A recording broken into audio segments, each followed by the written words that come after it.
सुशांत सिंह राजपूत और उनके पिता की कुछ कॉल डिटेल्स सामने आई हैं, जिससे रिया चक्रवर्ती एक बार फिर से झूठी साबित हो गई हैं। कैसे, हम आपको बताएंगे, लेकिन उससे पहले जान लीजिए कि रिया चक्रवर्ती के साथ इस समय क्या हो रहा है। करीब 3 घंटे से ज्यादा का समय हो चुका है।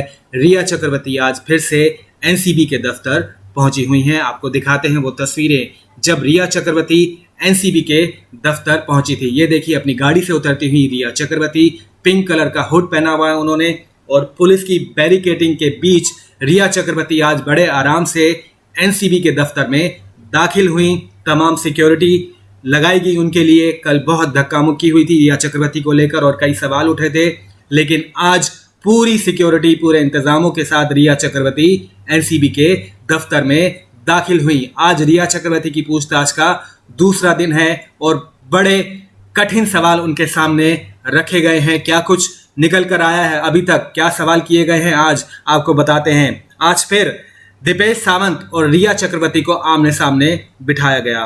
दीपेश सावंत ने माना कि शौविक और रिया के कहने पर वो बांद्रा गया था ड्रग्स लेने के लिए। ये कहना है दीपेश सावंत का। सैमुअल मिरांडा ने भी माना कि शौविक ने उन्हें कांटेक्ट कराया था एक ड्रग पैडलर से, तभी वो ड्रग्स लेकर आते थे। इसके बाद आपको ये भी बता दें कि इस समय एनसीबी के दफ्तर में एनसीबी के डिप्टी डायरेक्टर केपीएस मल्होत्रा भी मौजूद हैं, जो रिया चक्रवर्ती से पूछताछ कर रहे हैं। इन चारों को साथ बिठाकर पूछताछ की जा रही है। और जो बड़ा सवाल निकल कर आया ये कि रिया चक्रवर्ती से आज फिर पूछा गया कि क्या आप ड्रग्स लेती हैं, तो उन्होंने कहा नहीं।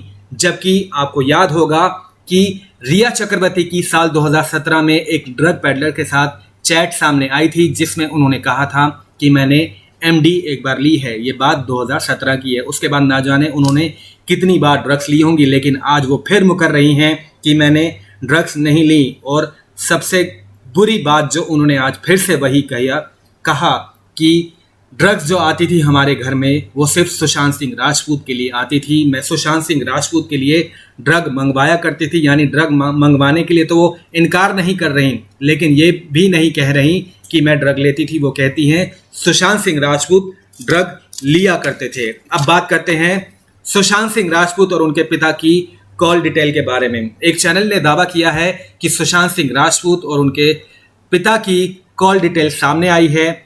सुशांत सिंह राजपूत ने इसी साल अपने पिता से 18 मई को व्हाट्सएप कॉल की। करीब 621 सेकंड इन दोनों की आपस में बातचीत हुई है, यानी कि करीब 10 मिनट से ज़्यादा इन दोनों की बातचीत हुई है। ना सिर्फ 18 मई को बल्कि 19 मई को भी इन दोनों ने फ़ोन पर बात की है व्हाट्सएप कॉल के ज़रिए। ना सिर्फ व्हाट्सएप कॉल बल्कि इन दोनों ने व्हाट्सएप चैट भी शेयर की। जी हाँ, ये दोनों एक दूसरे को चैट भी करते थे। इससे साबित होता है कि रिया चक्रवर्ती कितना झूठ बोलती हैं। उन्होंने कहा था कि सुशांत सिंह राजपूत अपने पिता के संपर्क में 5 साल से नहीं थे। वो कहती थी सुशांत सिंह राजपूत अपने घर अपने पिता से मिलने 5 साल से नहीं गए, जबकि ये चैट बताती हैं, ये कॉल ड्यूरेशन बताती है कि सुशांत सिंह राजपूत अपने पिता के लगातार टच में थे। उन्होंने बताया था कि मैं फिल्म इंडस्ट्री छोड़ने वाला हूँ, मैं कुर्ग में जाकर ऑर्गेनिक खेती करने वाला हूँ। ये सारी बातें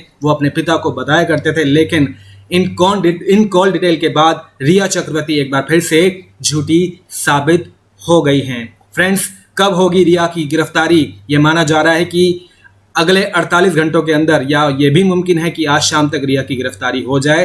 अगर आज नहीं होती तो अगले 48 घंटों में शायद उनकी गिरफ्तारी हो सकती है। फ्रेंड्स, जैसे ही रिया की गिरफ्तारी होगी हम आपको ज़रूर बताएंगे। आप बने रहिए हमारे साथ, देखते रहिए कृधा प्रोडक्शंस।